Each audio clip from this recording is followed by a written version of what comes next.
Sa mundong ito, walang permanente. Kahit gaano ka kaganda, kayaman, o kasikat, lahat ay lilipas. Lahat ay mawawala. At sa huli, wala kang madadala sa hukay kundi ang alaala ng pagmamahal na naibahagi mo. Kaya habang may buhay pa, pahalagahan ang iyong kalusugan, alagaan ang sarili, at higit sa lahat, yakapin ang bawat sandali kasama ang mga mahal mo sa buhay. Madalas tayong naabala sa paghabol sa tagumpay, sa pangalan, sa yaman, o sa kasikatan.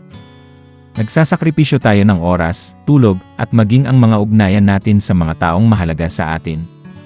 Iniisip nating may panahon pa na sa bandang huli, magagawa pa nating ayusin ang lahat. Pero ang katotohanan, walang sinuman ang nakakatiyak kung gaano pa kahaba ang panahon na ibibigay sa atin. Mabilis ang takbo ng buhay, at darating ang araw na hindi na natin makakasama ang mga taong mahal natin. Kaya habang may pagkakataon pa, habang humihina ka pa, sabihin mo na ang mga bagay na madalas mong ipinagpapaliban. Humingi ka ng tawad kung may nasaktan ka. Magpasalamat ka sa mga taong tumulong at minahal ka. Sabihin mo kung gaano mo sila kamahal. Bisitahin mo ang mga magulang mo, yakapin mo ang mga kapatid mo, kausapin mo ang kaibigang matagal mo nang hindi nakakamusta.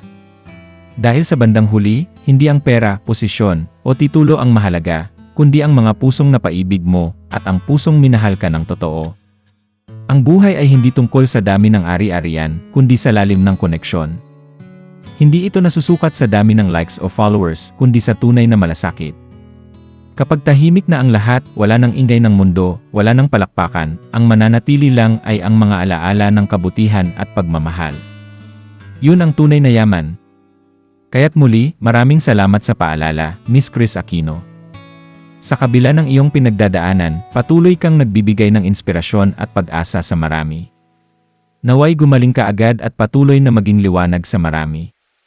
Pahinga ka, pagaling ka, at patuloy kaming mananalig na mas lalakas ka pa.